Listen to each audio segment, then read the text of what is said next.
Hello! Hi friends. అంతా ఎలా ఉన్నారు? బాగున్నారా? ఈరోజైతే నేను పునుగులు పులుసు ఎలా చేయాలో చూపిస్తాను. చూసేద్దాం రండి. నా ఛానల్ ఫస్ట్ టైమ్ చూసేవారైతే సబ్స్క్రైబ్ చేసుకోండి. ప్లీజ్ సబ్స్క్రైబ్ చేయండి. దానికి కావాల్సిన సామాను కూడా ఏమేసానో చూపిస్తాను. ఉల్లిపాయలైతే చిన్న ముక్కలుగా కట్ చేసుకున్నాను. 2 టమాటాలు కూడా చిన్న ముక్కలుగా కట్ చేసుకొని, తర్వాతొచ్చి 2 క్యాప్సికమ్ అయి కూడా చిన్న ముక్కలుగా కట్ చేసుకున్నాను. కరివేపాకు, తర్వాతొచ్చేసి పునుగులు కూడా పక్కన పెట్టుకున్నాను. ఇదైతే పేస్టు అదే ఉల్లిపాయ, అల్లం వెల్లుల్లి పేస్టు, తర్వాత గరం మసాలా అయ్యేసుకొని నేను మిక్సీ పెట్టుకున్నాను.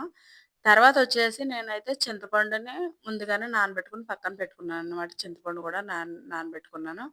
ఇప్పుడైతే దాన్నైతే ఎలా వంట చే ఎన్ ఎలా కూర వండాలో, పులుసు ఎలా పెట్టుకోవాలో చూపిస్తాను. రండి చూసేద్దాం. ముందుగా అయితే నేనైతే గిన్నె పొయ్యి మీద పెట్టుకున్నాను. పొయ్యి మీద పెట్టుకున్న తర్వాత ఇప్పుడు అందులోకైతే నేను కొంచెం ఆయిలేసుకున్నాను. అంటే నాకు సరిపడా నేను ఆయిలేసుకున్నాను. ఆయిలేసుకున్న తర్వాత ఆయిల్ వేడెక్కిన తర్వాత దాంట్లోకైతే వచ్చేసి కరివేపాకైతే ఏసుకున్నాను. చిటపట భలే ఆడింది. చిటపటమని నూనె అయితే పైకి వచ్చింది. తర్వాతైతే వచ్చేసి ఇప్పుడైతే నేనైతే ముందుగా అయితే అయి కోసి పెట్టుకున్నాను కదా!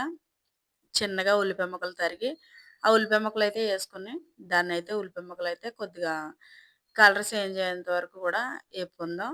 బాగా మగ్గనిచ్చి, ఆ ఉల్లిపాయలనైతే ఏపుకున్న తర్వాత ఇప్పుడైతే దీంట్లోకైతే నేనైతే ఉల్లిపాయ ముక్క ఉడకడానికైతే ఫస్ట్‌నైతే కొద్దిగా ఉప్పేసుకున్నాను. ఉప్పేసుకొని ఉల్లిపాయ ముక్కనైతే శుభ్రంగా మగ్గేలా చేసుకున్నాననమాట. ఏపుకున్నాను. మగ్గేంత వరకు ఏపుకున్నాను. ఉల్లిపాయ ముక్క శుభ్రం మగ్గి ఎగిపోయిన తర్వాత అది కొద్దిగా కలర్ చేంజ్ అయింది. అప్పుడైతే నేను అందులోకి క్యాప్సికమ్ ముక్కలు కూడా ఏసుకున్నాను. క్యాప్సికమ్ అయితే 2 క్యాప్సికమ్‌లు తీసుకొని నేనైతే చిన్న ముక్కలుగా కట్ చేసుకొని అయి కూడా ఏసుకున్నాను. క్యాప్సికమ్ కూడా ఏసుకొని అయి కూడా బాగా మగ్గేదాకా ఏపుకున్న తర్వాత ఇప్పుడైతే నేను దీంట్లోకొచ్చేసి నేనైతే ముందుగా అయితే మిక్సీ చేసుకున్నాను కదా! కొద్దిగా ఉల్లిపాయ ముక్కలును, అల్లం వెల్లుల్లి పేస్టు, తర్వాతొచ్చేసి గరం మసాలా పొడి కూడా ఏసుకొని నేను అందులోనే మిక్సీ ఆడేసుకున్నాననమాట. మీకిందాక చూపించాను గదా! అంటే గ్రేవీ కోసం అనేసి నేను అలా ఆడుకున్నాను. అదైతే ఆడిన తర్వాత నేను అయితే ఇప్పుడు క్యాప్సికమ్ ఏగిపోయింది. ఏగిపోయిన తర్వాత నేనైతే ఏసుకున్నాను గిన్నెలోన. ఏసుకొని బాగా మగ్గనిచ్చే వరకు ఏగనిస్తాననమాట.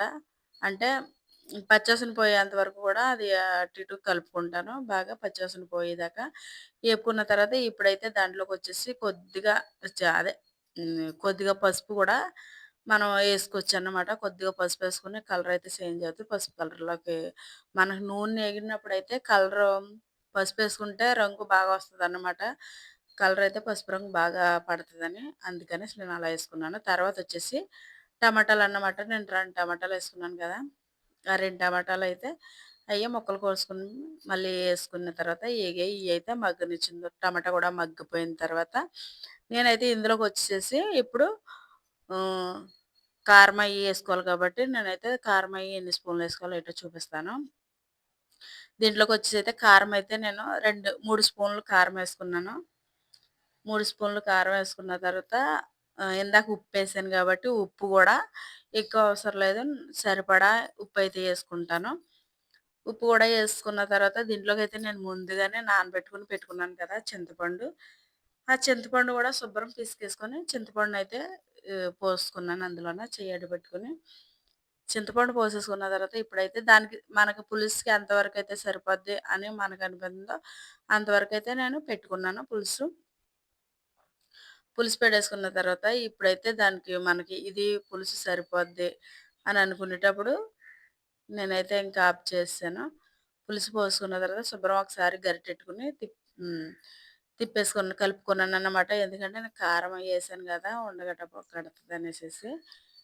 అదయిపోయిన తర్వాత ఇప్పుడొచ్చేసి అదైతే శుభ్రంగా కలిపేసుకొని నేను చూపించాను గదా! ఇందాక పునుగులు.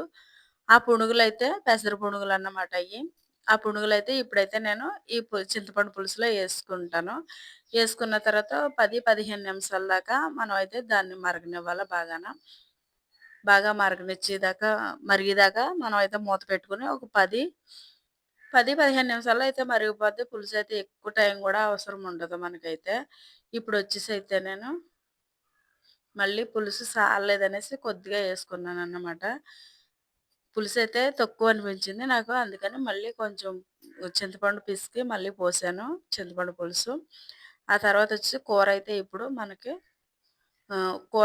పులుసైతే రెడీ అయిపోయింది. ఇప్పుడు మూత పెట్టేసుకొని నేను మిక్సీ జార్ అన్నమాట కడిగి పోస్తున్నాను. ఇదయిపోయిన తర్వాత ఇప్పుడైతే మనం శుభ్రం కలిపేసుకొని దానికైతే మూత పెట్టేసుకొని ఒక 10 నిమిషాలో, 15 నిమిషాలు మరగనిస్తే అది సరిపోద్ది. అలా మరిగిన తర్వాత అది మనకి ఈ సైజులో మనకు పులుసు సరిపోద్ది. ఇలా ఉంటే చాలులే అని మనం అనుకుంటే సరిపోద్ది. అలా అని మనకు అనిపించిందంటే ఆఫ్ చేసుకోవచ్చు. దానికైతే మూత పెట్టుకొని నేనైతే ఇదిగో పులుసయితే ఇలా దగ్గరికి అయిపోయింది. దాంట్లోకొచ్చేసి కొత్తిమీర అయ్యేసుకొని ఇలా యేసుకున్నాను. పులుసయితే ఇలా వచ్చింది. పునుగుల పులుసు. మీకు వీడియో నచ్చితే లైక్ చేయండి, కామెంట్ చేయండి, షేర్ చేయండి. సబ్స్క్రైబ్ మాత్రం ప్లీజ్ ఫస్ట్ టైమ్ చూస్తే ప్లీజ్ సబ్స్క్రైబ్ చేసుకోండి.